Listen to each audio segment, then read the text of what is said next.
Olá pessoal, sejam bem-vindos ao Adianta Aí, o podcast sobre antecipação de recebíveis da Fairmoney. Eu sou Renato, co-founder e CMO da Fairmoney, estou aqui com o Danilo e com dois convidados muito especiais. Boa tarde pessoal, tudo bem? Sou o Danilo, eu sou CEO e co-founder da Fairmoney, estou muito feliz de compartilhar a mesa aqui com vocês hoje. Hoje nós estamos recebendo o Ricardo Baldassarini, sócio fundador da Audiophonic, Isso aí. E o Marco Ramos, sócio fundador da MMX Invest. Sejam muito bem-vindos. Obrigado. Danilo, qual que é o nosso tema hoje? Bom, hoje, até antes de já falar direto do tema, é um podcast especial. É um podcast especial. Né? Estamos com dois grandes convidados aqui. E um deles foi o meu mentor de vida, de negócios, né? E desde pequeno eu vejo ele antecipando recebíveis, né? Estamos aqui com o meu pai. Legal. Mas, além de ser um episódio especial nesse sentido, é também um episódio histórico. Porque a gente está trazendo pela primeira vez, né? Trazendo um cedente, dando voz a um cedente dentro de um podcast no nosso segmento. E compartilhar isso não é uma fraqueza, né? Isso, na verdade, é a gente fortalecer a nossa classe. A gente está indo até na contramão do que vem, às vezes, no mercado, daquela canibalização. E aqui o que a gente quer é realmente apresentar um cliente nosso e, inclusive, relembrar muitas vezes um financiador que estamos no mercado de risco, claro, e tem muitas coisas para serem pensadas, mas ele nunca pode esquecer daquelas perguntas, né? Quem que está do outro lado da mesa? Sim. Né? O que ele está sentindo? O que ele precisa? Como atender mais? Como atender melhor? Então, aqui não é só um episódio, é até um convite para a gente repensar como que funciona essa relação entre financiadores e cedentes e bater muito naquela tecla de confiança, de transparência, de colaboração, que são 3 palavras que a gente sempre bateu muito no peito aqui desde o primeiro dia na Fairmoney, né? E até para você que está vendo pela primeira vez, seja bem-vindo. O Adianta Aí não só adianta, ele também escuta, e o tema hoje é o cedente com a palavra. Perfeito. E na verdade esse episódio, Ricardo, Marco, eles nascem de um outro episódio nosso em que um financiador disse que ele chegou para atender uma empresa e que o pai tinha morrido e tinha deixado uma mensagem para a filha. Nunca antecipe. Por quê? A gente quer ouvir o cedente sobre isso. Mas antes da gente entrar no nosso bloco principal, eu queria conhecer o CPF por trás do CNPJ. Eu vou começar com o Marco. Pois não. Ele é mais velho, então ele pode ser. Muito obrigado, cara. Vamos lá, então. Bom, hoje eu sou sócio da MMX Invest, uma securitizadora, né? Junto com a minha mulher, minha esposa, né? Só uns 2 sócios apenas. Comecei o mercado de antecipação de recebíveis com uma factoring em 2002, né? E antes disso eu passei por 4 bancos. Eu trabalhei em 4 bancos, né? E assim, a minha primeira assim, história com factoring, com antecipação de recebíveis, é até engraçado, né? Que no último banco que eu trabalhei, eu tinha um cliente, e era meu cliente no banco, e eu tentei fazer uma linha de desconto para ele, para antecipação de duplicata, e não foi aprovado no banco. Né? O banco não aprovou. E naquela época, o gerente de banco, assim como hoje ainda, né? A gente vendia produto, né? Para o banco, a antecipação de recebível naquela época não era tão interessante para o banco. Não era mesmo. Então, existiam as factorings, que no mercado era marginalizado, era visto como agiotagem, né? A gente tinha essa percepção de factoring.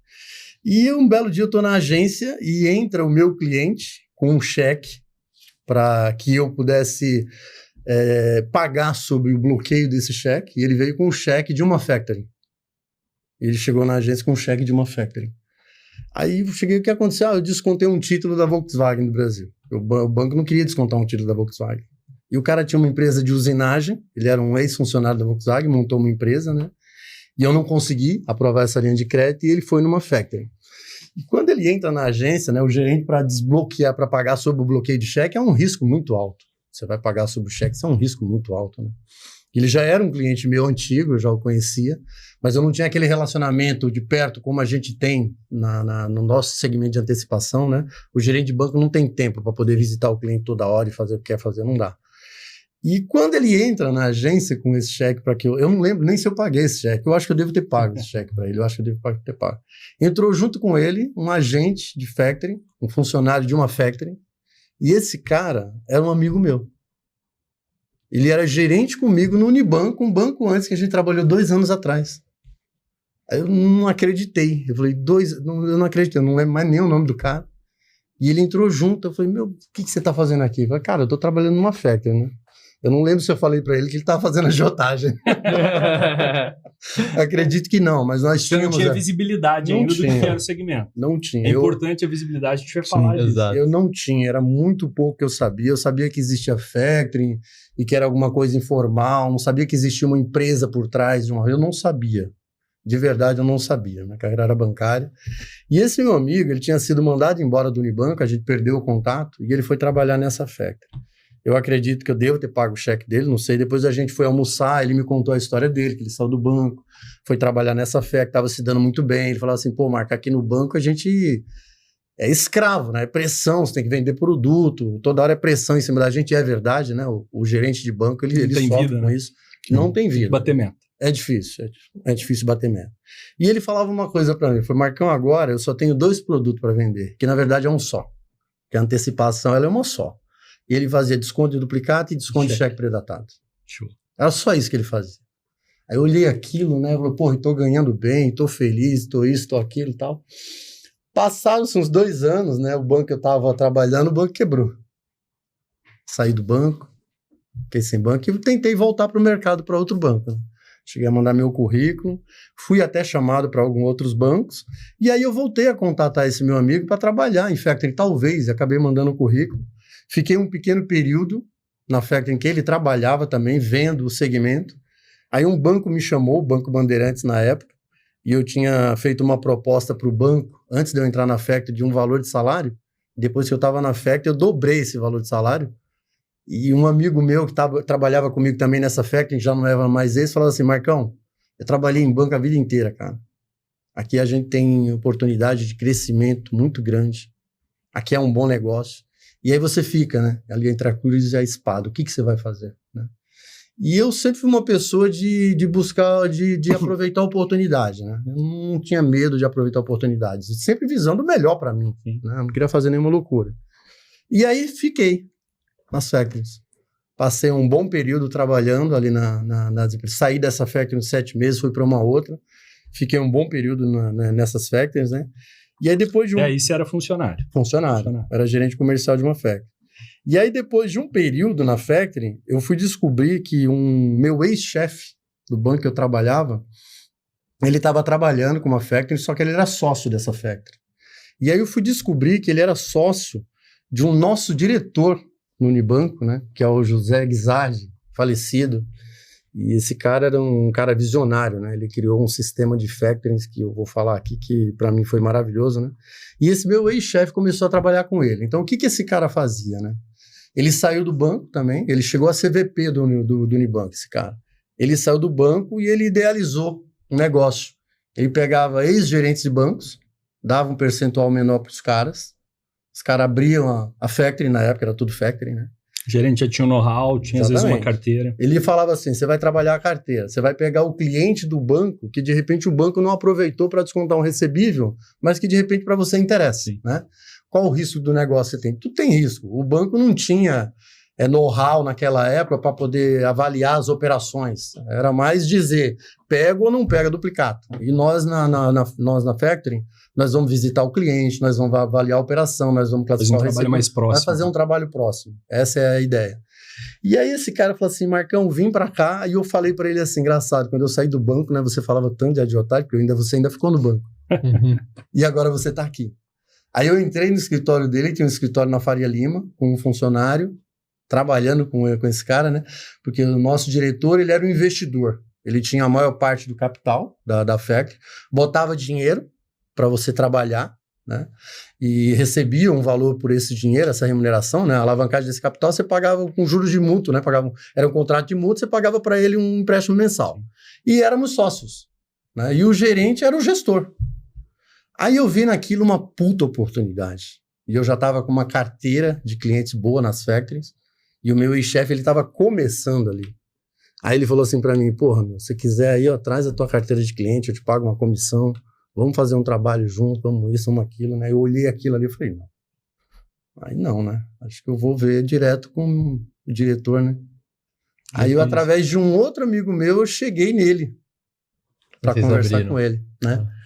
E aí a gente foi à noite lá na empresa dele. Quando eu cheguei lá, eu descobri ele já tinha umas 17 factories e ele era o investidor principal disso daí, né?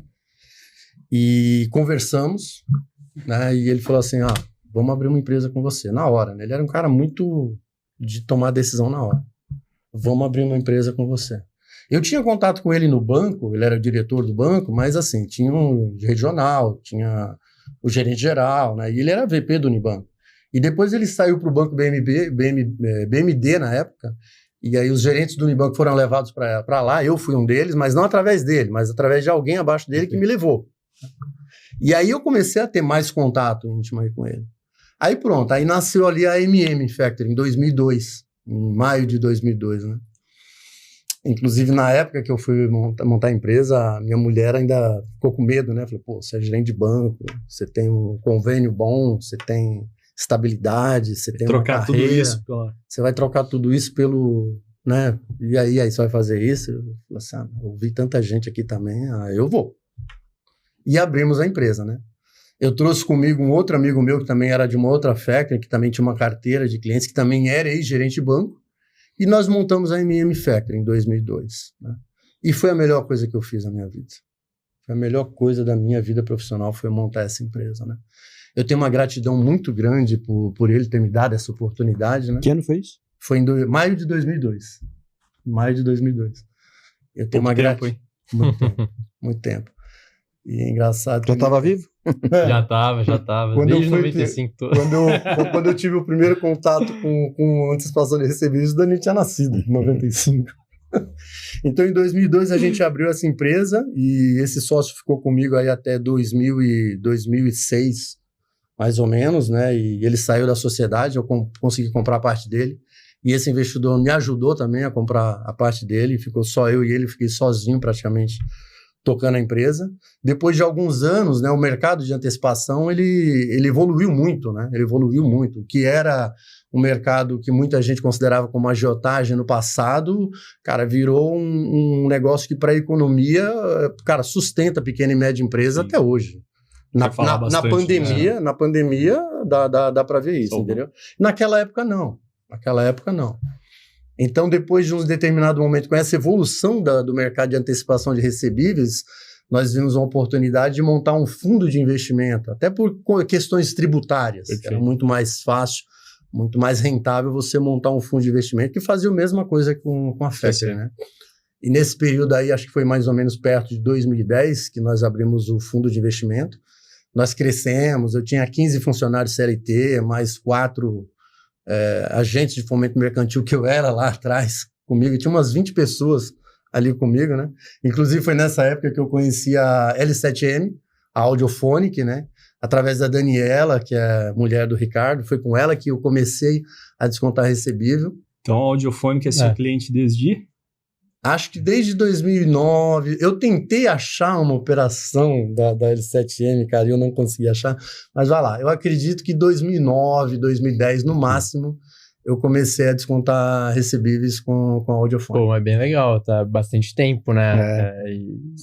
Ricardo, conta um pouquinho aí da tua trajetória, da sua empresa. Bom, eu não vim desse segmento, né? Vim de outros segmentos, comecei como vendedor de autopeças, nunca fui CLT, né? Eu era vendedor, eu era representante comercial. Aí, depois, abri uma distribuidora de autopeças e ali foi um grande aprendizado porque a gente quebrou.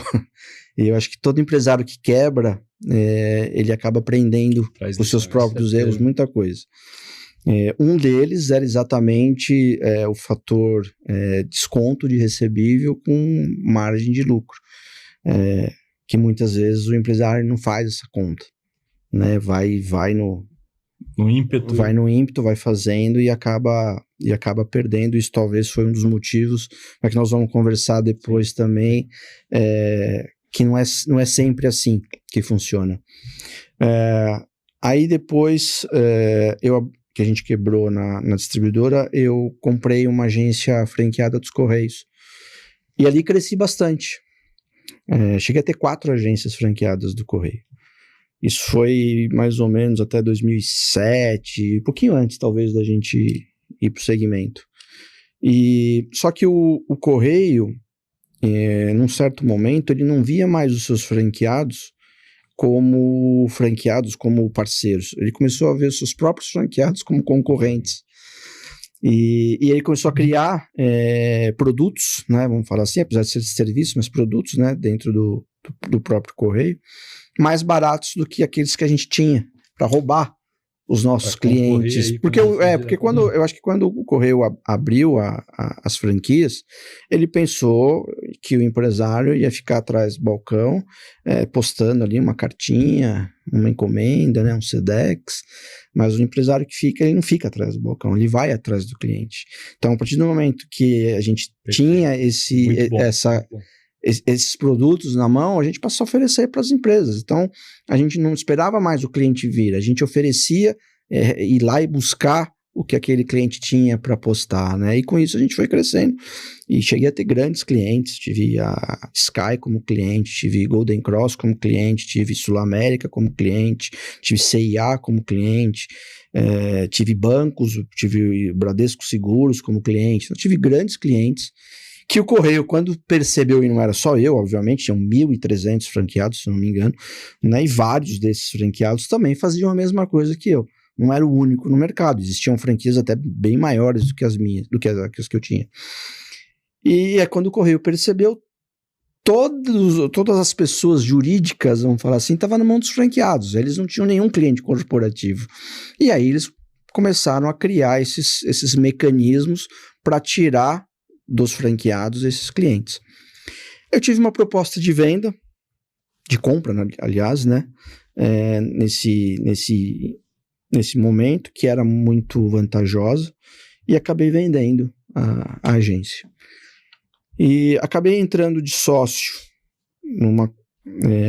acabamos, um amigo meu de Brasília, não era nem São Paulo, eu sou de São Paulo, mas um amigo meu de Brasília, ele tinha ganhado, ou tinha sido oferecido para ele, uma concessão da Subaru, do carro Subaru, que era do Grupo Caoa, para abrir a concessionária em Brasília.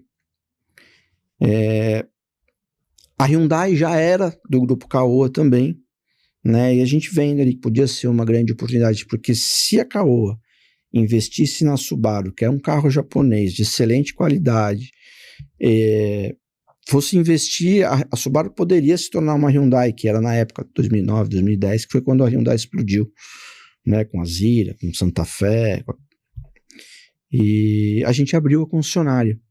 E Brasília, não sei se vocês conhecem, Brasília é tudo setorizado, né, setor gráfica, setor de calcinha e sutiã, só tem loja de calcinha e sutiã, e tem o setor de concessionárias, onde ficam todas as concessionárias juntas.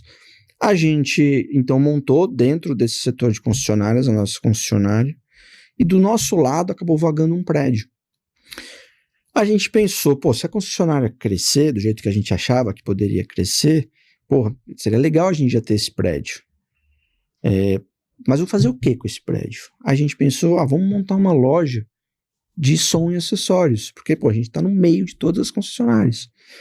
Só que ninguém tinha conhecimento para abrir. Então a gente foi atrás de uma loja conhecida em Brasília e a gente ofereceu sociedade para que esse cara trouxesse a loja dele para esse prédio, a gente fizesse uma loja de som em sociedade. Fizemos uma mega loja maravilhosa.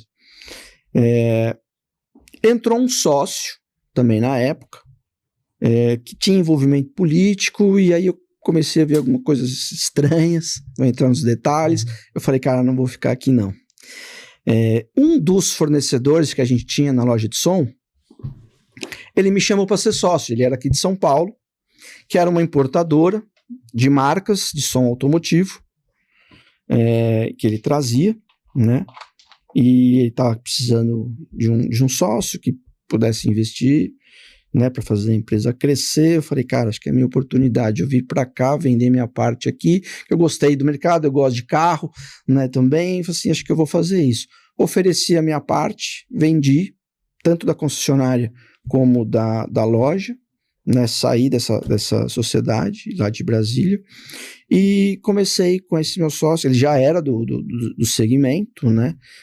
Nós trazíamos algumas marcas, trazíamos JL Audio, que é uma marca famosa americana, trazíamos Focal, que é uma marca famosa francesa, que também é muito famosa na parte de estúdios. Vários artistas, né, nos seus estúdios particulares usam essa marca Focal, também muito forte na parte de home.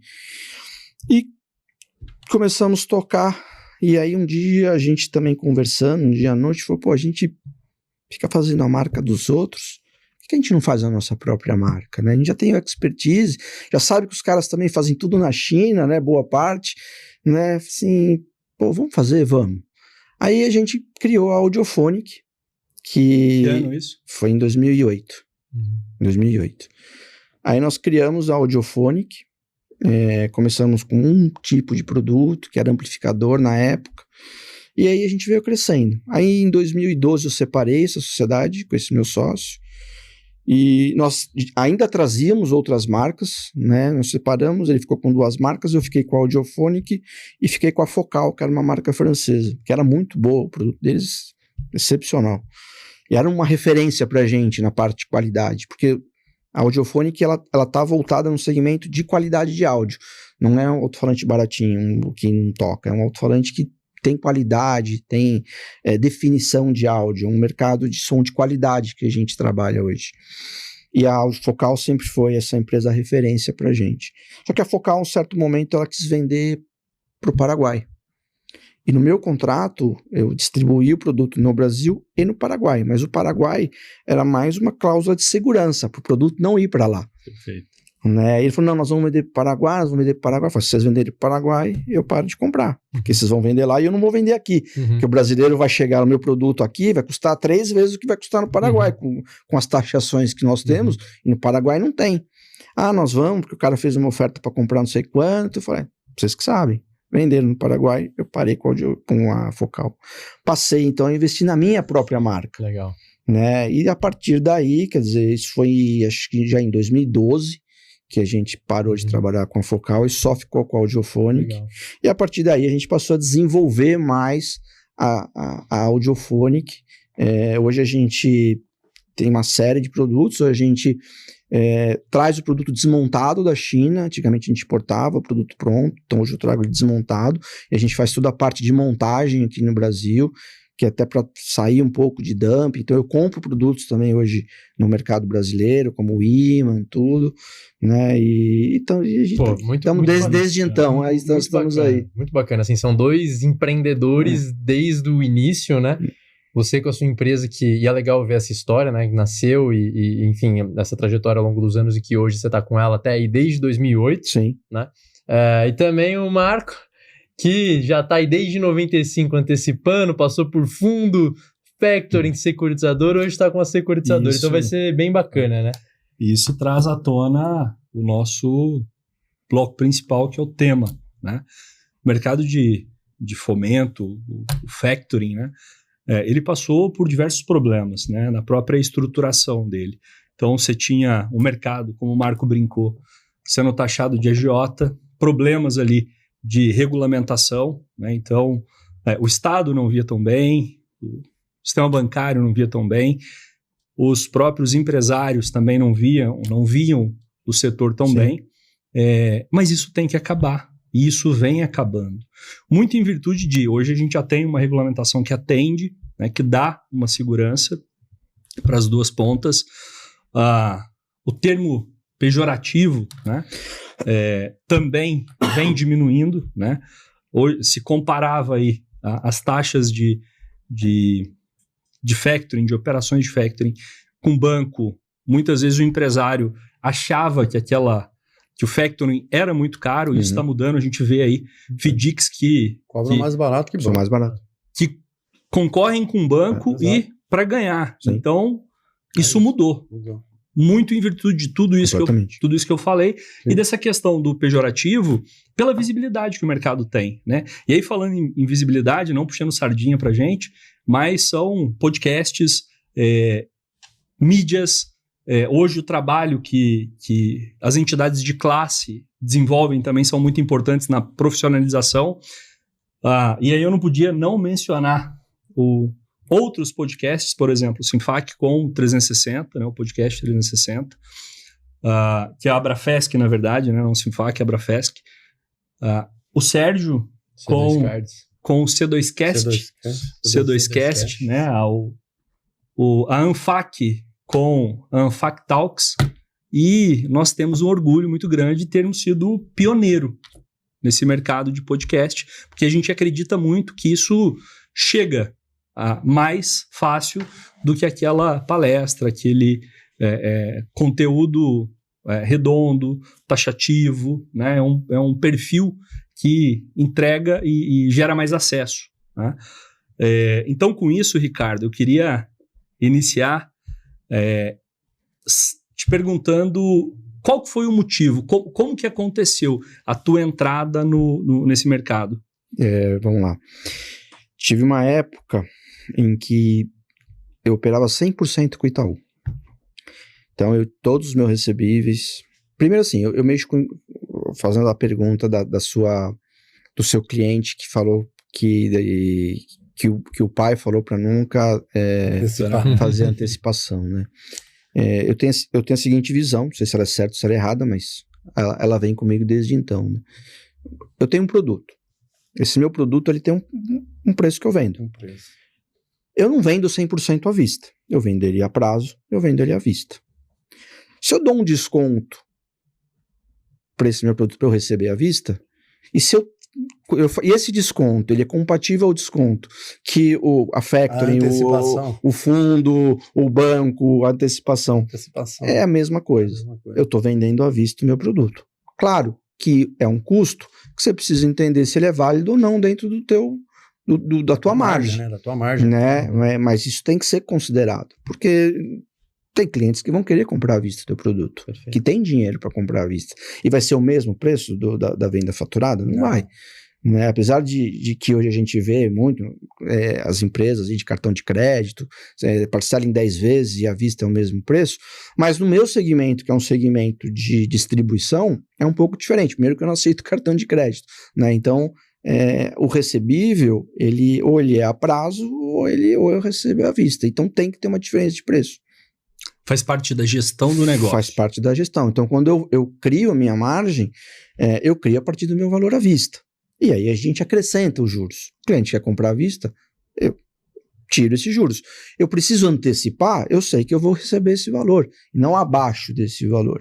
Então isso já foi uma das coisas que eu aprendi quando eu quebrei lá atrás em 1995. Senão você está financiando. Porque foi uma das coisas que a gente não tinha essa vivência. Sim. Precisava descontar, precisava fazer dinheiro, mas tinha uma margem muito baixa que os juros ia aí comendo todo o teu negócio. Então, a partir daí, eu falei assim, se eu já tenho essa necessidade, e a importadora, que eu tenho uma importadora e uma distribuidora. A importação, ela não é à vista, ela é antecipada. Então, eu mando 30% de sinal para o meu fornecedor na China, da minha compra. Quando a minha mercadoria ficar pronta, em 30, 35 dias depois, eu mando mais 70%. Aí são mais 30 dias para chegar, 30, 35 dias para chegar. Aí eu faço o pagamento de toda a liberação, que aí vai demorar mais uns 15 dias até eu receber esse produto. Eu vou receber esse produto, eu ainda vou produzir. E aí eu tenho mais aí, por mais que eu vá produzindo e já vendendo, mas eu tenho aí pelo menos mais uns 15 dias. Então, entre o primeiro investimento que eu faço até efetivamente eu vender o produto e receber do meu cliente, cara, é gigantesco. É um descasamento muito grande. Então, eu tenho uma necessidade de estar antecipando, porque eu teria que ter muito dinheiro, né, para fazer tudo isso e não ter a necessidade de antecipar. E, obviamente, todos esses custos a gente coloca, né, para controlar, para colocar no produto, exatamente. E ainda assim a gente consegue ter um produto com um valor bem competitivo no mercado.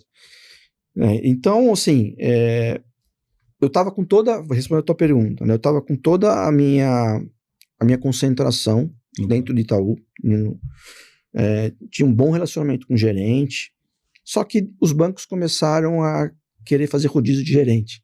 Né? Parece que isso até hoje. Então, de repente, uma semana era um gerente, daqui a outra semana era outro gerente, daqui a pouco vinha alguém... Bom, hoje tá menos, mas ainda tem muito. Ainda tem bastante coisa. Então você acabava meio que não sabendo nem com quem falar. Nós tínhamos Eu vou fazer essa crítica aqui, pelo menos na minha conta do Itaú, a conta bem antiga continua. O meu também continua. Mas não, continua a rotação. Cada hora que eu olho é um gerente. Teve um cliente que reclamou pra gente esses dias horrível, né? Enfim, de automóveis, inclusive, que ele trabalha, falou a mesma coisa que você. E aí, uma dessas transições, nós tínhamos um capital de giro, um empréstimo de capital de giro, e a gente quis antecipar esse capital de giro. Tinha lá, não me lembro dos valores, tinha lá, sei lá, 100 mil, já tinha pago 30, eu falei, eu quero quitar esse contrato. Juros não tá legal, eu queria quitar esse contrato, tudo, e já era um outro gerente. O cara ficou meio invocado com a situação, né? Não entendi, porque, tô querendo pagar o banco, não tô deixando de pagar, ao contrário, né? Acabou fazendo lá, deu um desconto lá pra gente fazer a quitação. Ele repactuou, né, o que você tinha no banco, né? Essa dívida que você tinha no banco, né? Exato. Essa linha de crédito. Essa linha de crédito, exatamente, tinha lá. O banco não gosta de fazer. O banco não gosta de fazer. Só que eu também não tinha muita ideia. Você tá certo. Bom, fizemos isso. O que aconteceu? Para dentro do banco virou como se fosse uma renegociação de uma dívida. Não era uma dívida que estava atrasada, era uma dívida que estava normal. Mas o Itaú ele coloca um negativo no cara, você repactou isso lá dentro, você fica no sistema interno, você não vai conseguir novas linhas de crédito, isso é fato. Então foi exatamente... E é muitas vezes nessa que você acaba indo na FEC. E foi o que aconteceu, de repente não tinha mais linha de crédito dentro do banco. A minha linha de crédito de desconto desapareceu. Falei, você não tem mais porque você fez... Mas espera aí, eu não estava devendo, eu só fiz uma... Não, então a gente precisou correr, né, para abrir conta em outro banco, até se abrir conta em outro banco é uma burocracia. Foi quando a gente começou a correr para os fundos, para as factories na época. Aí você vê que todos aqueles anos que você tinha de relacionamento bancário vai tudo pro vinagre, você não tem mais. Isso é verdadeiro. E aí foi quando a gente começou a trabalhar com fundo, com factory. E foi quando eu comecei a ganhar dinheiro. Foi quando a gente se conheceu, a gente começou a operar. Você tinha uma visão do mercado antes disso? Tipo, falavam alguma coisa? Tinha uma visão de que o juros seria muito maior. Tipo assim, estava operando, sei lá, 2 ia ser 4 no fundo, entendeu? Esse tipo dobro. E não foi bem assim. E hoje eu tenho conta no Bradesco, eu tenho limite no Bradesco, eu não opero com o Bradesco, porque as taxas que eu tenho hoje são menores que as taxas do Bradesco. Perfeito. Por isso que é interessante trazer um cliente desse, né, que está no nosso segmento, mas que tem linha de crédito em banco. Isso que é legal. Isso é legal. Quais são as principais diferenças de banco, o Marco que tem essa experiência muito no nosso segmento também. Para antecipação? Quais são as diferenças que vocês veem? Cara, olha, o Ricardo ele falou uma coisa muito legal, né? É um único tipo de produto, é a antecipação. Então ele já botou no preço, no produto dele, o preço que ele vai ter de custo financeiro, se ele não tiver o dinheiro. Se ele não tiver o dinheiro, ele vai ter que precificar isso. O banco não. O banco você tem o cheque especial, que se você usar, você não tem produto para fabricar, você não tem nada, você pegou um empréstimo. O gerente, para te dar, às vezes, o cheque especial, te obriga, às vezes, a fazer um consórcio, uma previdência. O cheque especial, eu tenho cheque especial, não uso. Na empresa tem um cheque especial, acho que de 60, 80 mil. É 8 e poucos por cento. Se você fizer a conta especial, você morre. Aí você morre, aí você quebra. Aí você voltando. Cara, se o cara já precificou no produto dele aqui, já fez o que ele fez, ele pegou o dinheiro dele, ele daria um desconto à vista se ele fosse vender para um cliente que pague à vista, não precisava descontar, morreu ali, acabou, né? Então nós do segmento de antecipação, nós compramos esse faturamento. Nós não damos um empréstimo. Eu não estou emprestando dinheiro para ele. A gente está comprando, não deixa de ser uma linha de crédito. Sim. Mas eu estou comprando o faturamento dele, eu estou comprando o direito de receber daquele produto que ele vai vender. E no final das contas, ele não está fazendo dívida com você. Nenhuma. Então eu acho que aquele caso da pessoa falar assim, não antecipe que você vai morrer, que eu acho que isso estava num podcast, não é? Se eu não me engano. Acho que eu assisti esse podcast. Sim. E desculpa falar, eu sou totalmente contra. Eu acho que eu já, durante toda a minha vida... falou isso a vida inteira. Tô brincando. Totalmente brincadeira. Porque eu como gerente de banco, né, depois que eu passei pro lado de cá e eu fui ficar do lado do meu cliente, essa história que o Ricardo tá contando aqui, eu vi em vários outros segmentos, de vários outros produtos, o cara falar para mim, olha, eu produzo isso, eu presto serviço daquilo, que eu não tinha essa visão no banco. E a gente tem aqui do lado da antecipação. Aí você, eu vou dizer que essa frase aí, desculpa falar, não tem o menor sentido. É mais fácil o cara se matar porque se matou no cheque especial, porque, desculpa falar também, o banco realmente, indiretamente, às vezes ele quebra o cara, ele mata. Isso que fizeram com o Ricardo é uma coisa corriqueira dentro dos bancos. No Unibanco eu trabalhava, era a mesma coisa. Se você tem a linha de crédito ali, você vai repactuar a linha, você já fica negativo lá dentro do banco, você já não consegue mais nada, entendeu? Então, eu acho assim, nós não somos concorrentes diretos do banco, porque o banco tem muito mais produto para oferecer. Eu achei que eu estava fazendo uma coisa boa pro banco ainda. Tinha muito Pagando cliente, antecipado. mas tinha muito cliente que chegava para mim, Marco, eu não entendo. Eu cheguei lá pro cara, eu falei assim, eu quero pagar, só que com esse prazo que eu consigo pagar. E eu chegava para ele, cara, isso é uma classificação, é uma política de crédito interna do banco. É uma política de crédito. O cara xingava o gerente. Quantas vezes eu fui xingado? Não é culpa nossa. Não temos o que fazer, entendeu? Então, comparando esse lado aqui, não dá para fazer essa comparação, aceitar essa frase, não antecipe que o cara vai morrer. Eu não concordo. Eu acho que até, assim, é muito legal. Inclusive, a ideia de a gente fazer esse podcast aqui foi até do meu pai, né? Eu quis trazer o Ricardo. E eu acho que isso é muito importante mesmo, porque olha só, toda a história que você contou é um planejamento, né? Você fez um planejamento. As empresas que aprendem a trabalhar com alavancagem, poxa, pode tratar isso até como um diferencial, entendeu? É como você falou, às vezes você vai conseguir ter mais margem para negociar, às vezes você vai ter mais caixa para investir, para inovar. É claro que no setor tem muita empresa também que tem muita empresa que está implorando para você ajudar ele, né? Que aí realmente, às vezes você estiver fazendo aquela operação mais complexa, para não falar outro termo, que realmente é uma ajuda. Mas tem muita empresa que, assim como a Audiophonic, né, usa isso de forma estratégica e não é para tapar buraco. Né? Não é para tapar buraco, é estratégico, é isso mesmo. E isso é importante, assim, e é legal a gente ter essa visão dentro do nosso segmento, porque muitas vezes vem financiador e falar com a gente, sempre fala, putz, não, mas é só empresa assim, assim, assada, e não é, né? Poxa, é muito bacana a sua história. No final das contas, a antecipação, ela atende todo o mercado. E aí depende muito do apetite a risco do financiador. Então, por exemplo, Ricardo, o que você trouxe para mim você sabe sua margem, você conhece teu processo, você sabe a quanto que você pode descontar, você cumpre o teu combinado. E essa organização faz com que você atue com parceiros que atendem esse tipo de demanda. Agora, pensa assim, a tua operação hoje, eu não quero nem que você me fale taxa, você já falou aqui que é valor de banco, é o que você teria mais ou menos no banco. Hoje o que eu tenho de banco é mais alto do que eu tenho mais caro. De fundo. Não foi nem eu conheço o que ele faz e é mais caro. O Ricardo tem preço mais baixo. Não tem problema nenhum de falar em valores. Se quiser, eu falo as taxas. Inclusive, ele não desconta comigo mais, né? Porque eu sou uma securitizadora cara, eu cobro caro, mas a gente continua amigo. Sim. E ele é um cara muito inteligente para ir no mercado e buscar dinheiro mais barato. Não, mas a gente sabe, tem cadastrado ele lá com o financiador. Nossa, a gente tá sabendo as taxas. O que mostra para o mercado é assim. Quanto eu, financiador, quero comprar de risco? Vou só colocar um ponto.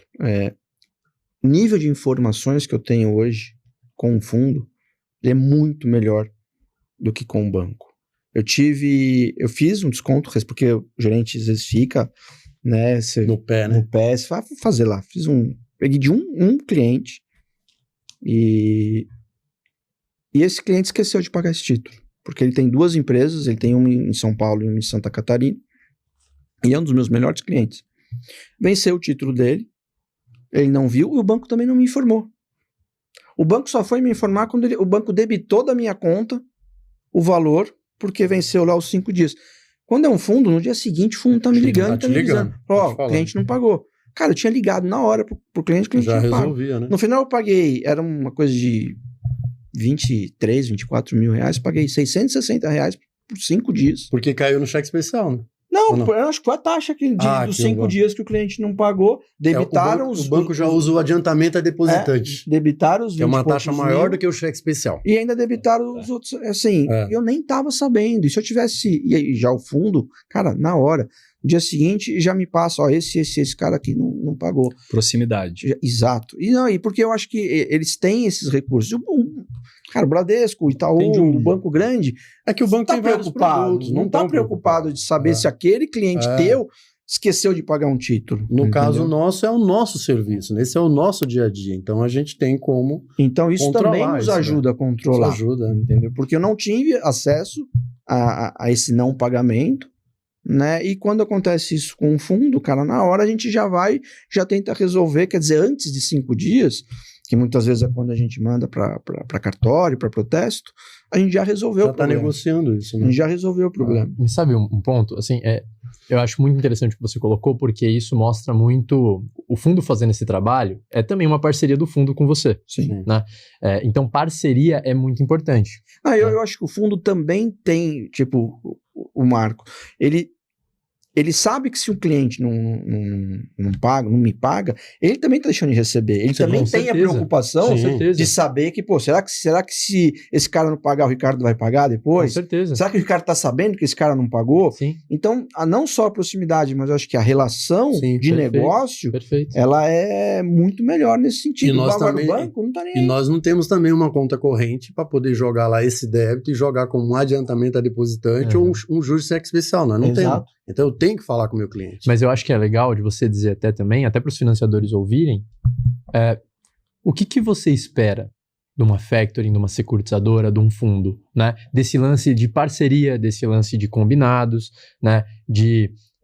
Não é só taxa, né? Tem também agilidade, tem também, a hora que deu um problema, ele te avisa antes, combina com você. O que você vê Não, disso? eu não opero só com um fundo, eu opero hoje com uns 3 a 4 fundos.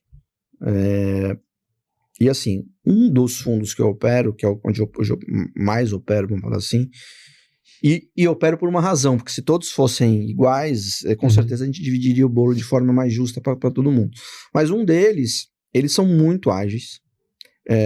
Então assim, eu mando uma operação 11 horas da manhã, meio-dia está na minha conta. Algum cliente tem algum tipo de apontamento, às vezes eu nem estava sabendo. Mandei lá uma operação, 30 clientes, um deles tem lá um protesto, alguma coisa. Ela pega ali e fala, ó, esse cliente aqui tem um protesto, você quer que faça também o desconto dele? Normalmente, os outros fundos não Só descontariam. recusam e pronto. Não só recusa e pronto. Falou assim, você está sabendo que esse cliente tem protesto e tal? Falou, não estou sabendo, deixa eu verificar quem é o cliente. Às vezes já aconteceu, isso é um baita de um cliente meu. O cara tinha um protesto de R$70 de uma transportadora, que provavelmente ele nem recebeu esse boleto. E isso acontece Sim. várias vezes. Sim. Qualquer um acontece isso. E se fosse outra factory, outro fundo, Só negava. teria recusado o cara, entendeu? E não era pouco, era coisa de R$20 mil. Só que muitas vezes, outros fundos, eu mando a operação 11 horas da manhã, me respondem 3 horas da tarde, 4 horas da tarde. Aí e às vezes me respondem, ó, esse cliente aqui, ó, que tem esse protesto, eu não vou fazer. Falei, pô, mas agora você vai me Agora falar? você vai avisar.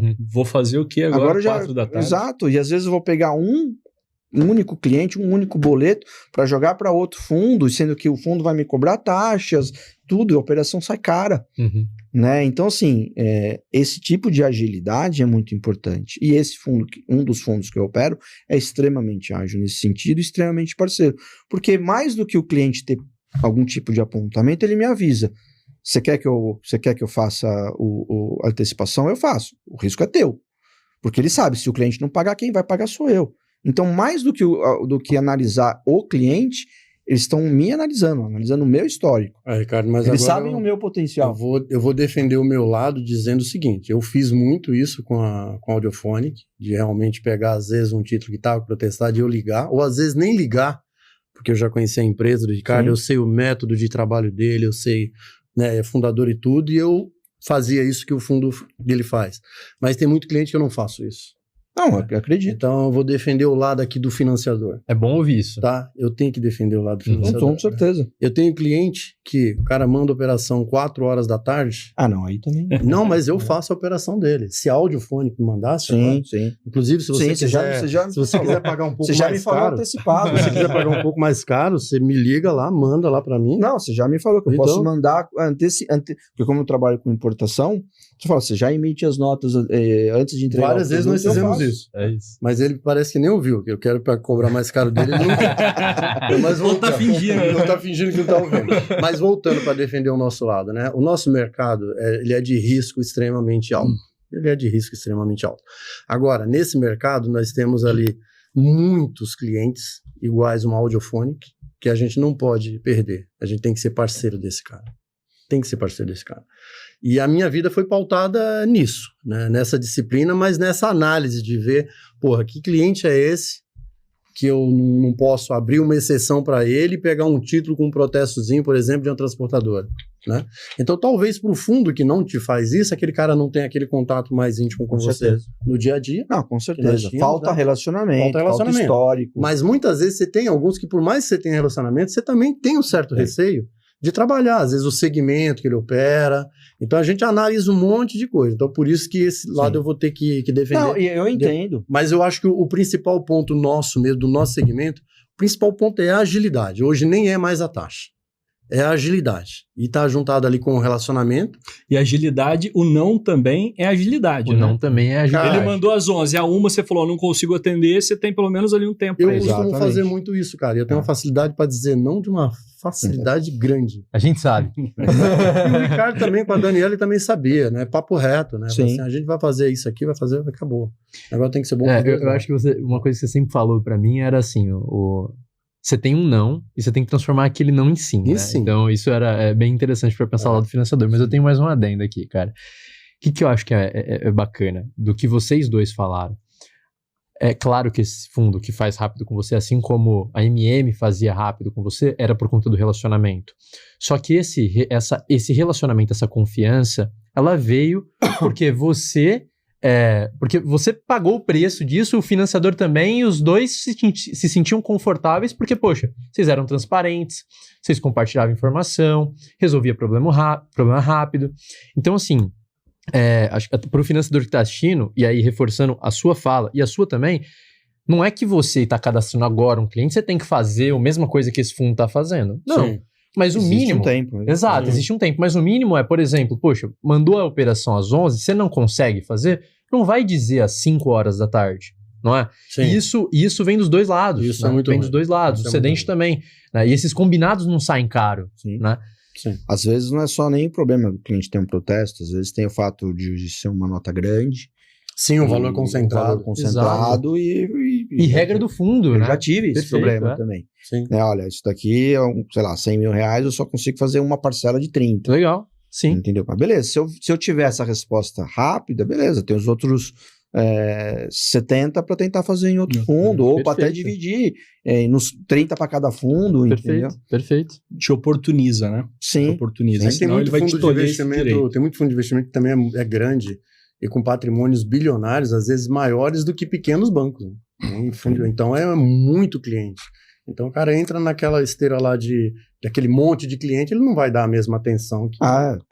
Marco, atenção, né? Atenção, relacionamento cedente-financiador, a organização, por exemplo, falando aí já da empresa do Ricardo, atenção eu acho que a gente dá de todas as formas, e não é te respondendo rápido, mas eu vou realmente analisar, o que eu não vou fazer eu vou responder em tempo hábil, né? Perfeito. Não precisa ser em uma hora, não precisa ser em uma hora. Às vezes a gente sabe que não dá e tá tudo bem, né? Mas eu não vou deixar isso aí para as 4 da tarde para te dar essa resposta. Perfeito. Então, o Ricardo ele falou que ele tem taxas de banco menores que banco. Levando em consideração que tem perfis de empresas de financiadores diferentes. Tem financiador que ele está capitalizado e ele lá é um FDIC e ele tem sob custódia 100 milhões. Esse cara, ele não pode dormir com o dinheiro no banco. É o sistema caixa zero. Ele precisa zerar para pagar pelo menos os debenturistas. Ele precisa zerar. Sim. E claro, tem financiadores que têm uma estrutura menor, um custo menor, ou um custo maior proporcional, e são perfis diferentes. O que define a taxa? Eu posso entender que o nosso mercado, hoje, ele atende todo mundo. Por exemplo, se a empresa é estruturada, boa, o relacionamento é bom, claro, a gente não cria o relacionamento da noite para o dia, o Ricardo, ele vai ter taxa de banco, taxa boa. E às vezes a taxa de banco é ruim também, mas beleza. Taxa ali, uma taxa excelente. Mas se o perfil da operação ele é um pouco mais complexo, é diferente, o relacionamento já tem ali alguns problemas, o segmento também atende, não atende? Claro que atende. E aí, a taxa, então, eu posso entender que a taxa Consequência. É consequência? É uma consequência? Eu acho que sim, né? A taxa mais alta, ela sempre vai ser nos financiadores que tem alguma alavancagem por trás. Então, se o cara tem um dinheiro aplicado, como você falou, de debenturista, né? Hoje ainda tem factoring, tem as securitizadoras e tem os FDICs, né? Então, na factoring é o contrato de mútuo, a alavancagem. Na securitizadora é a debenture, o debenturista, né? E nos FDICs são as ações que você coloca lá, o dinheiro que você coloca lá nos fundos de investimento. Então, quer dizer, cada financiador que tiver o seu dinheiro com patrimônio menor e uma alavancagem maior, isso vai definir a taxa. Por quê? Perfeito. Porque essa taxa você tem que compor na antecipação e parte dela você vai pagar para esse cara, né? Eu, no meu caso particular, não sou uma empresa grande, mas o meu dinheiro não tem alavancagem, né? Então eu posso escolher o que eu quiser. Então o meu dinheiro pode dormir na conta, ele vai dormir no CDB. Agora eu tenho amigos que trabalham com alavancagem e que ele tem que pensar mais no caixa zero. E muitas vezes numa hora dessa, não só a taxa cara, às vezes ele faz uma operação ruim também. Entendeu? Então, acho que essa escolha da taxa, de muitas vezes falar de segmento, qual segmento você gosta de atuar? A gente tinha muito isso em banco, né? A gente não abria conta em banco de cara que tinha agência de automóvel usado, por exemplo. Não tinha, não abria. Você tentava usar. E tem mais outros segmentos, imobiliárias, a gente não abria, né? Hoje ainda tem isso, né? Eu não tenho muito sabe, essa visão de escolher o que é. Eu vejo a oportunidade. Se eu visitar uma empresa hoje que eu vejo que tem um estilo ali do Ricardo, o cara já fala para mim, olha, o meu produto é esse, eu já coloco a margem, eu vejo o que ele vende, qual é a margem que ele tem, se comporta. Organização da empresa. A organização é total, isso é em qualquer lugar, independente dele não saber. Só que às vezes o cara é organizado, mas ele não sabe precificar. Perfeito. O que ele vende, entendeu? Eu já vi muito caso de empresário, o cara assim, porra, eu vendo o produto para 90 dias, é um preço. Eu vendo o produto para 30 dias, é o mesmo preço. Cara, a nossa moeda, em 3 meses, ela corrói, ela se acaba, fica aquela oscilação. Não dá para fazer isso. Mas o cara trabalha com dólar, aí o cara bota o preço lá embaixo, você entendeu? Então o cara não tem essa habilidade. E ele é organizado na empresa dele, ele tem organização, mas às vezes ele não sabe precificar. Então isso, nós financiadores, vamos visitar o cara, eu olho tudo isso. Se ele tem uma margem baixa, ele é organizado, mas ele tem uma margem muito baixa. Cara, como é que eu vou colocar a taxa nesse cara? Eu falo, olha, eu vou ver o que eu vou fazer para você, visito ele numa boa, tudo, e não atendo ele, entendeu? E quando o cara tem a margem tudo, eu vou analisar que taxa que eu vou querer fazer, como eu não tenho alavancagem, eu vou escolher a minha taxa. Eu tenho dentro da minha cabeça a taxa que eu opero hoje. Se eu quisesse atender o Ricardo hoje, eu teria condições. Eu não atendo o Ricardo por uma escolha minha.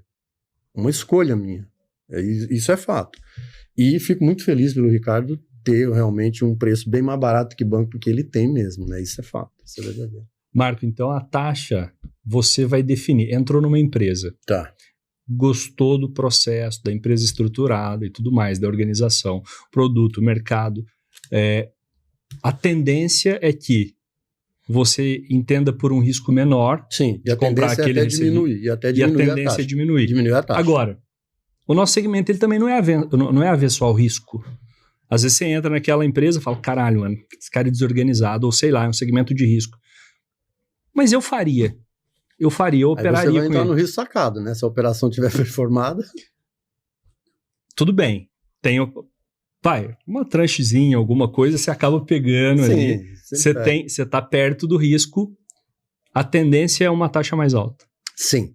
Então, se o factoring ou o fomento, se ele é caro, tem a ver com a empresa. E, na verdade, o nosso segmento, diferente do banco, a gente não exclui. A gente faz para todo mundo. Exatamente. Só dosa o preço, é isso? Só dosa o preço. Só dosa o preço. Exatamente. E aí o Ricardo já chegou no estágio de organização, de relacionamento e tudo mais, que você tem todos esses benefícios. Eu acho que, assim, isso aqui é até um episódio legal para mandar pro cedente, né? Eu O acho cedente conhecer que o isso. que você falou, né? A nossa empresa é um CNPJ que a gente tem desde 2005. Né? Com os mesmos sócios fundadores. Isso é importantíssimo. Quando Então eu acho que você já começa com um histórico, que eu acho que é a primeira visão que eu acho que a empresa tem que ter. Quanto tempo essa empresa tem de mercado? Uma coisa é eu abrir uma empresa hoje, chegar para você e falar, tem essa 200 mil aqui para você fazer. Você fala, opa.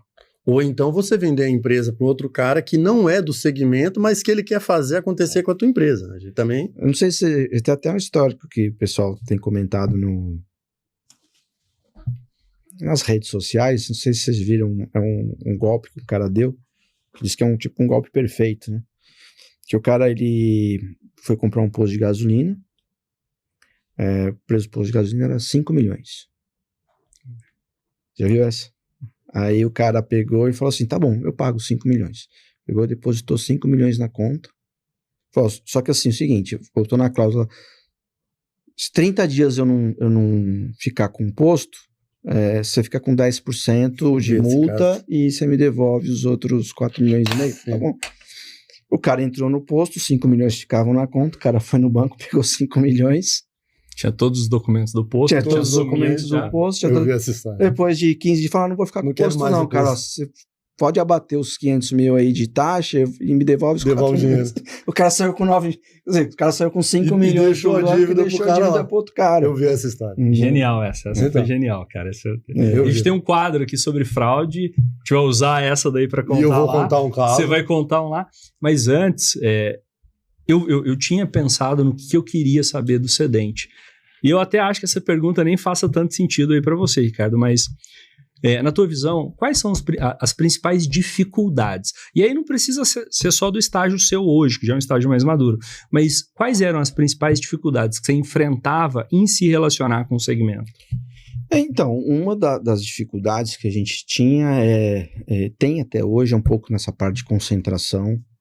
Muitas vezes o fundo não avaliar quem é o meu cliente, sim avaliar o valor da concentração. Porque às vezes eu tenho um cliente lá que me compra 300 mil por mês e eu não consigo descontar isso num fundo só, entendeu? Porque é muita coisa. Mas, pô, analisa um pouco quem é o cliente. O cara fatura 2 milhões por mês, 300 mil não é nada para ele. E a gente não consegue fazer o fundo ter esse tipo de visão, porque ele se concentra no macro. Ele fala, pô, se o seu limite é 500, eu não vou descontar de um cliente 300, entendeu? Então talvez eu tenha um pouco essa dificuldade, e muitas vezes eu até acabo operando com você, porque eu tenho às vezes um valor grande, e eu vou dividindo entre os fundos, e os fundos vão falar, eu só consigo fazer tanto, eu consigo fazer tanto. Chega uma hora e fala, Marcão, faz pra mim aí, pelo menos alguma coisa, porque eu preciso descontar isso, fundo, cara. Né, e às vezes o fundo é um fundo de investimento grande demais, né? Que esses 300 mil pro fundo não é nada. Não é nada. Mas aí é uma política de crédito do cara, é uma política de crédito, o cara estabeleceu. A gente tem que respeitar. Mas eu acho que às vezes falta um pouco, quem é o cara? Quem eu tô descontando? Quanto esse cara fatura? Né? Vamos analisar esse meu cliente. Sim. Né, primeiro, tudo bem, eu até entendo, é um risco alto, porque é uma concentração muito grande, mas, pô, de repente o cara, e eu te falar, esse meu cliente, por exemplo, ele paga tudo antecipado, ele paga todos os boletos antecipados, então, pô, e ele já tem um histórico com todos esses fundos de pagamento antecipado, ele não tem histórico de pagar atrasado, nem nada, então, acho que falta um pouco mais desse flexibilidade. Tipo de análise em cima do cliente, porque eu posso ter lá um limite de 500 mil no fundo, mas o que me impede de descontar esses 500 mil em um único cliente? Se esse cliente é um cliente que fatura 3, 4, 5, tem porte, tudo bem que eu estou concentrando. Para você é até bom que as suas duplicatas não vão em 3 fundos. Exato, né? E para o cara também é bom, porque o cara também, pô, tem uma duplicata, essa aqui é de um fundo, essa aqui é de outro, essa nota, puta, então tem que ficar passando tudo mastigado, cara, tudo. Então isso eu vejo dos pontos que poderia se tentar mudar, melhorar e tal. Mas eu entendo o fator risco, concentração, isso tudo também. Vai se analisar mais o perfil de quem é o sacado de casos pontuais. né? Então, se há concentração, o sacado daria uma dificuldade que você vê. Sim. Sabe um ponto? É que eu ia te perguntar se você tem algum caso para contar, porque você tem financiadores que trabalham com você, trabalham bem. E aí, às vezes, você tem uma outra observação que realmente dói para você, mas que às vezes é política dele e às vezes não vai ter como mudar. Mas a questão é, eu imagino que você já deve ter passado por situações com financiadores que foi ruim. Sim. Que foi assim, não deu certo, né? Tem algum exemplo, assim, por exemplo? Também tenho. Uhum. Já tive caso de que é combinado uma taxa, taxa veio outra. Você vai Legal, lembrar da... legal. Entendeu? Uhum. Às vezes o cara é novo, você tá abrindo... vai muita gente lá, de fundos, a oferecer. Você fala, beleza, a minha taxa que eu tô operando é essa. Perfeito. Vai lá. Consegue? Você faz? Faço. A hora que você manda a operação, é Não cumpre. duas vezes, 3 vezes o valor. Eu já tive várias vezes, assim. O cara chega lá falando mundos em fundos, pô, é mó tempo pra você conseguir abrir, documento que vai, abriu, ó, tô te mandando uma operação aí. Pô, aí vem 4%. Pô, você tá louco. Chegamos a fazer uma Você operação falou... assim, Ricardo, né? Que sim. você falou, pô, Marco, o cara combinou um negócio comigo, não cumpriu, e aí ele veio e fez a operação comigo. Entendeu? Então, assim, pô, atrapalha. Combinado, né? Porque você combina, você faz a Combinado reunião, não o cara é fala, caro, não, eu exatamente, faço essa taxa, pode deixar, eu faço, beleza. E o cara não faz. Aí chega na hora, bom, não era bem assim, eu falo, pô... Não, mas é importante de ver que às vezes o financiador exige essa transparência do cedente, às vezes não, sempre. É importante a transparência sempre tem que ter. ser transparente. O contrário também, é uma via de mão dupla. É uma né? via de mão dupla. É uma via de mão dupla. É importante. Ricardo, para o empresário que tem aquela imagem de que o factoring é caro, de que esse segmento nosso é um segmento difícil e tudo mais, que conselho que você dá para esse cara? Cara, eu falo primeiro para você conhecer um pouco esse outro lado, né? Eu acho que pesquise, converse com fundos sérios, né? Vocês têm isso, né? Vocês são uma plataforma que consegue trazer isso para o cliente, mostrar a diferença, porque muitas vezes o cara está acreditando no que o banco, a melhor taxa que ele tem é a do banco, e não é. E não é. Entendeu? Então, assim, eu acho que a primeira coisa não custa sentar, conversar com gente séria, que você vai ver que você vai ter, às vezes, um benefício muito maior trabalhando com fundo. Como eu falei, você tem informações mais rápidas. Se algum cedente seu, um cliente seu deixar de te pagar, no dia seguinte você vai estar sabendo, você não vai estar sabendo daqui 5 dias depois. Tem um pós-venda para você. Exato. Se algum cliente seu tiver algum tipo de problema, você vai ficar sabendo por que aquele título não foi descontado, porque aquele cliente não foi descontado, ou não, de repente você consegue ter um relacionamento e falar, não, pode descontar que eu garanto, entendeu? Então tudo isso, e às vezes com o banco você não tem esse relacionamento, é isso, pau é pau. Acabou. Entendeu? Não tem conversa, e às vezes você consegue criar com o tempo um relacionamento, como eu tenho hoje com um dos fundos que eu trabalho, aonde eu consigo inclusive descontar títulos com clientes meus com protesto. Cara, muito legal. Vou fazer um adendo rápido. Eu sei que a gente tá curto, Já mas... tempo voou. Nossa, vai muito rápido. Mas a questão aqui é assim, teve um podcast que veio o Mário aqui, que é um dos nossos parceiros financiadores, e ele falou muito disso do pós-venda. E olha só como o cedente observa isso do pós-venda e valoriza isso. O financiador tem total abertura para chegar para você e trocar uma ideia sobre um cliente seu, porque ele encontrou alguma coisa diferente. Ele não precisa necessariamente só negar. Tudo bem, você tem o direito. Mas se você ligar, perguntar, entender, né? E aí a questão às vezes você não vai precisar flexibilizar. Mas se você fez aquele trabalho, o cedente percebe. O cedente percebe, valoriza, né? É um pós-venda E pra às você. vezes você dá um pouquinho a mais, entendeu? Você fala, pô, como eu te falei, tem um cliente de 300 mil, não vai, deu concentração. Pô, em vez de você fazer 20, faz 40. Com certeza. Testa, faz 60, entendeu? Pelo menos você tá dando um pouco mais para aquela nossa necessidade, entendeu? Mas ainda mais com histórico. Exato, pô, você tem um histórico já, claro, uma operação, a primeira dentro, tudo isso, mas você está 3, 4, 5 anos operando com esse fundo, você já criou um histórico, já sabe como é a sua empresa, entendeu? Então, eu acho que tem que ter um pouco mais de flexibilidade nesse sentido. Perfeito, essa análise pontual, né? Caso a caso. Claro que assim, a gente sabe que a regra é a regra, mas a exceção ela não quebra a regra. Sim. Ela valida a regra. A regra é aquela. Mas, você tá aqui com a gente há 3 anos. Entendi, você tem concentração, teu sacado tem um histórico muito bom. A regra nossa aqui é que 30% do teu limite é o máximo para um único sacado. Mas, pelo histórico aqui, vou dar uma discutida, vou tentar fazer 40%. Sim. Né? Vou entender. Tá tudo certo. Eu acho que isso tem que ser baseado no histórico, no relacionamento, né? Poxa, deu problema aqui. Problema dá mesmo. Problema não é problema. Sim. O sacado não pagou. Sim. Poxa, a mercadoria deu problema, alguma coisa. Problema existe. E não é culpa Sim, das partes, às vezes. sim. Mas, resolveu em um tempo hábil, né? Participou da solução do problema. Não é ponto. Pô, esse cara é parceiro.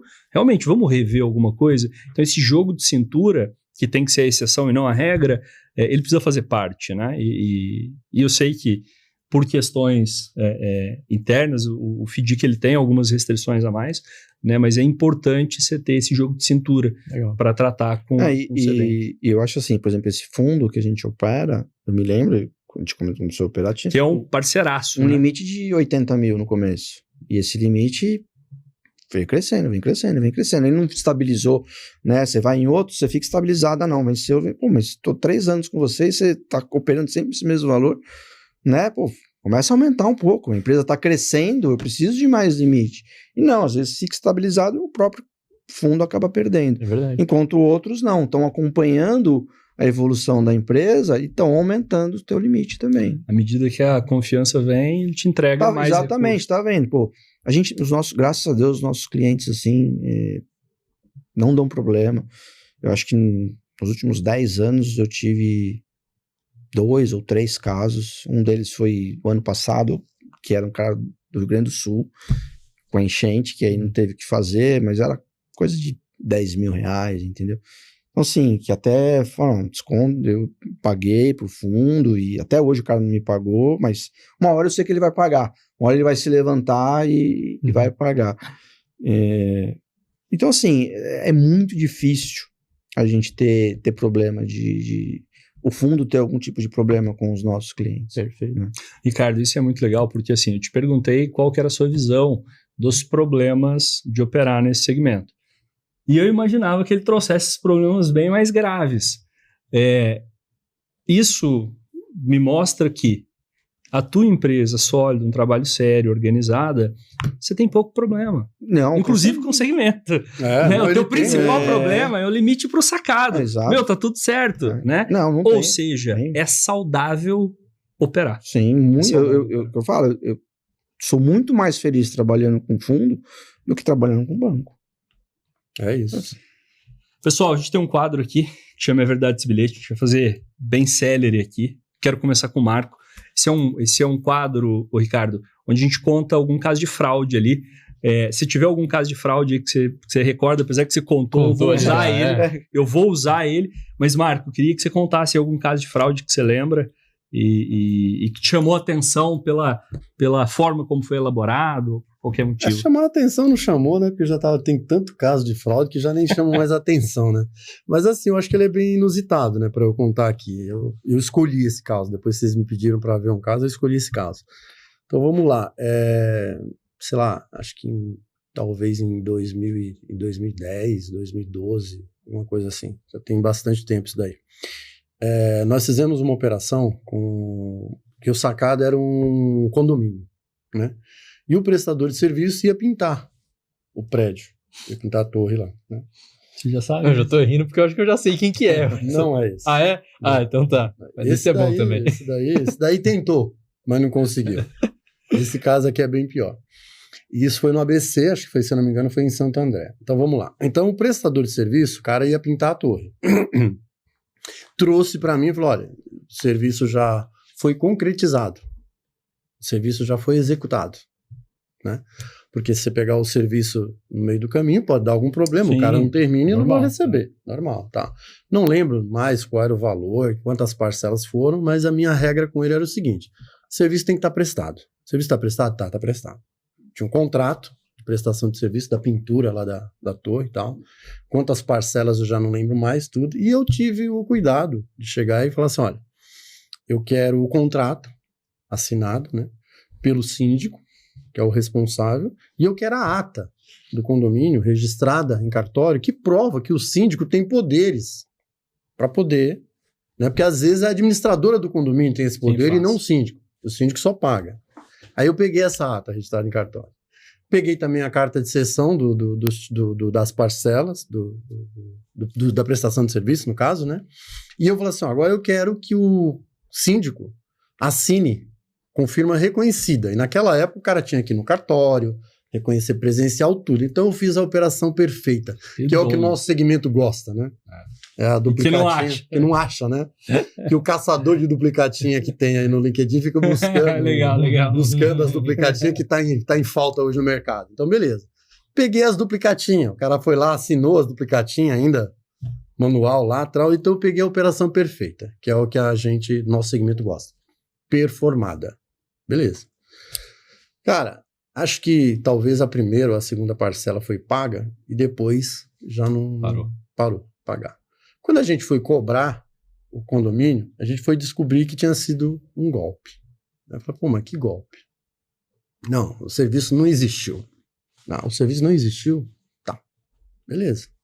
A minha advogada, na época, a doutora Márcia, falou assim, olha, vai seguindo aí adiante as parcelas e vai protestando tudo. Vamos seguir adiante, você vai notificando eles, tudo. Eu também, a gente tomava cuidado na época a gente fazia por AR, né, no correio, você notificava por AR, pegava aquele papelzinho que voltava, né? Você que é advogado, você sabe, né? Vinha um comprovantezinho, juntava na operação, tudo, eu gastava muito com correio na época. Então, tudo perfeito. Protestei todas as parcelas do condomínio. Todas as parcelas do condomínio. Não recebi, o pessoal não atendia, também nem me preocupei em correr lá atrás do condomínio para ver o que estava acontecendo. Depois de protestado tudo, a minha advogada entrou com a ação de execução. Condomínio, vamos executar e vamos correr atrás. E nós corremos atrás da dívida, né? Num determinado momento, que a gente foi chamado para comparecer no fórum, e quem foi atender a gente não era o juiz, né? Tem às vezes... Conciliador. O conciliador. Ele faz o papel, né? De juiz. Então veio o conciliador. Nesse dia, foi ter uma audiência, a minha advogada falou, Marcos, você vai entrar junto, a gente fica quietinho, se te fizerem pergunta, você responde, senão deixa comigo. Beleza. A gente vai entrar lá com o conciliador, na nossa vez, aí eu fui descobrir que esse golpe tinha sido feito também em mais duas factorings, além de mim. Né? E essas outras duas factorings não tomaram cuidado de performar a operação, apenas confiaram na operação. Então, na época, eu fiquei sabendo que os caras também estavam protestou uma parte dos títulos, o condomínio conseguiu sustar outras, e foi naquilo tudo, né? Mas o inusitado é que quando eu cheguei lá, o condomínio contratou até perito para provar que não tinha sido realizado o serviço, né? E na ocasião estava lá um outro síndico, substituto do bandido, vamos dizer assim, em questão. Aí eu fiquei sabendo que o prestador de serviço convenceu o síndico a dar o aceite, porque pagou uma comissão para ele. Alguma coisa. Ele ganhou uma bela grana. Depois o condomínio entrou com ação criminal contra eles. Daí eu não sei o que deu. E aí o conciliador chegava para mim, irmão, como que vai ficar essa situação? Como se dissesse assim, você vai abrir mão de receber o seu direito? O serviço não foi prestado, você vai abrir mão? Tô nem aí. Do lado do síndico tinha uma mulher, aquela conselheira. Ela virou para mim e falou assim, mas o senhor não tem coração? As outras duas factorings, eles abriram mão de receber. Aí eu falei assim, eu lembro que na época eu falei assim, olha só, é o meu dinheiro que está em questão. Eu tenho uma empresa, eu tenho um negócio, eu tenho um funcionário, eu tenho a minha vida. Vocês erraram colocando uma pessoa desonesta fazendo o que fizeram. Eu não abro mão de receber o meu dinheiro. As outras factories eu não sabia que eles ainda não tinham performado. Perfeito. Eu vim saber isso depois que eu entrei em contato com o pessoal. Abriram mão porque não tinha elementos ali para cobrar. Aí ela veio falar para mim, eu falei, eu não vou abrir mão disso daí. Eu vou levar adiante, eu quero receber cada centavo. Levei adiante e recebi tudo, as outras duas não. Depois eu fui ligar, fiquei sabendo que os caras falaram, notifiquei a parcela, mas não tomou todo esse cuidado, né?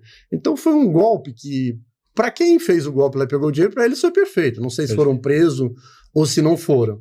Mas é inusitado, né? Porque, serviço prestado. E isso ainda fica uma dica, né? Demonstra a importância de você fazer toda a checagem certinha. Realizar o processo para que você tenha amparo para, se Tá. precisar, cobrar, né? Aí, nesse caso, o sacado, ele tem que responder aí pelo agente que deu o aceite. Exatamente, ele pagou. Aí vai do que a gente fala, né? Às vezes você vai visitar a empresa como a do Ricardo, por exemplo, você, além do contato, do relacionamento e de você ver o negócio dele, você sente, não é mais firmeza, né? A empresa está ali há muitos anos, a empresa é dele. E às vezes num condomínio, o síndico ele está por 2 anos, o prestador de serviço é só aquele, então... Tá no final do tempo dele ali, faz uma Exato. merda e vai embora. É isso aí. Pessoal, muito bom. Uma pena aqui que o tempo passa muito rápido. Acho que Passa mesmo. tinha muita Não é? coisa para conversar ainda.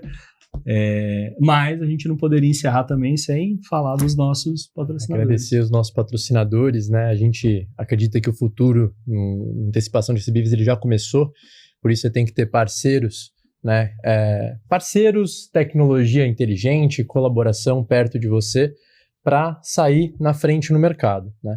E a gente conta com empresas e pessoas que compartilham dessa visão, né? A primeira delas é a Smart Factor, que tem eficiência na veia, né? Posso falar da Smart? Pode Porque falar um pouquinho da Smart. Sistema. É o meu sistema, já tenho eles há 15 anos e para mim é o melhor sistema que tem no mercado para nós financiadores, viu?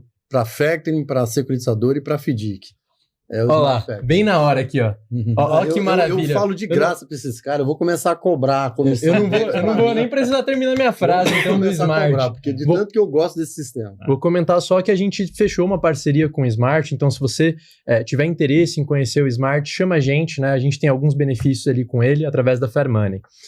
A Grafeno, que é um banco e que oferece soluções completas desde o registro até a liquidação da sua carteira, né, com muita eficiência e focada em algo que a gente preza muito, né, que é tecnologia, que é dados. Para completar, a Bicred, que além da tecnologia, bate muito na tecla da colaboração no nosso setor, né, do compartilhamento de informação, e é algo que a Fair Money acredita muito. Cadastrem na Bicred, compartilhem informações, fortaleçam o mercado, né? E para finalizar, agradecer também a Adriana, né, de Ateliê Corporativos. Muitos convidados nossos aqui já saíram com pedidos dela, né?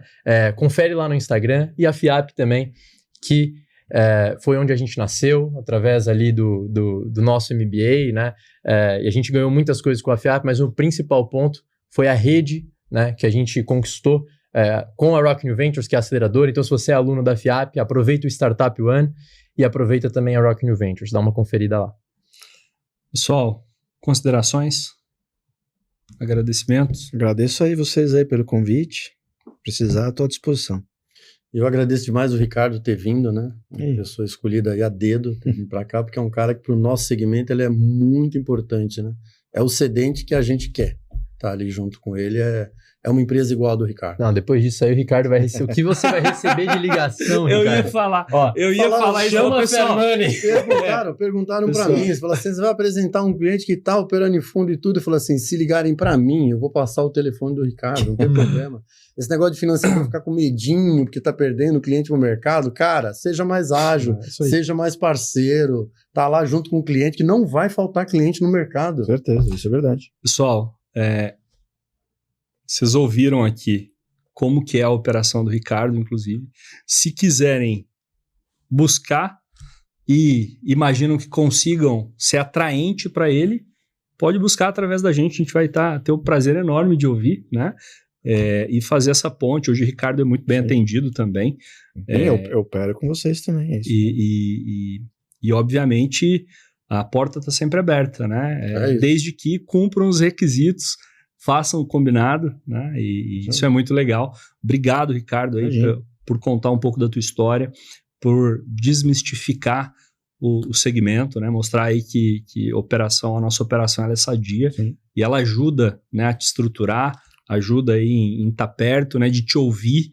E isso é muito legal, né? Uma coisa aí que o banco, e de forma alguma eu quero falar mal do banco, acho que o banco brasileiro ele é referência mundial, mas é óbvio que o sistema financeiro é para o nosso segmento, hoje, eu não tenho dúvida de dizer que nós estamos à frente. Sim. Não só pela taxa, que é um depoimento seu, mas também por atender também agilidade e atender aquele cedente que o banco não atende. Sim. Ah, mas aí é mais caro. Mas é claro que é mais caro. O banco não atende, é uma operação complexa. Eu vou precificar como a empresa do Ricardo? Não faz sentido. Né? Então, mas eu ainda atendo. Mas eu consigo atender. Marcão, obrigado por participar aqui com a gente, de trazer aí tantos ensinamentos. São 30 anos, né? 30 anos. A idade do Danilo. 30 anos de mercado, por todos os ensinamentos e a parceria, tá? Conosco aí, não só com o Renato, Danilo, a vida toda, né? Obrigado pelo depoimento de hoje, pela parceria de sempre. E a gente prega muito a colaboração, né? E é com ela que a gente vai continuar desmistificando o mercado, continuar colaborando com os financiadores e com os cedentes para que tenham essa relação que vocês têm hoje, né? Que é uma relação harmoniosa. E, para a gente caminhar, eu tenho aqui um presente. Né? Podem abrir. Obrigado, hein? Esse é o... Olha lá. O meu eu vou ter que devolver, né? Esse não, você vai devolver. Eu sou sócio da Fermante, tem que devolver. Eu podia ter dado antes e a gente já ficava tomando. Conversando, cara. A gente ia falar muito melhor. Eu se soltava mais, né? Eu ia me soltar mais falando isso aqui. Eu ia me soltar. Obrigado. Esse é o Fairwine, o vinho da Fairmoney. Mais uma vez, obrigado, pessoal, por terem participado. É isso. Terem entrado, assumido esse compromisso conosco. E espero aí que a gente continue essa parceria por muito tempo. Com certeza. Ricardo, Marco, mais uma vez, obrigado. Pessoal de casa, até a próxima. Valeu!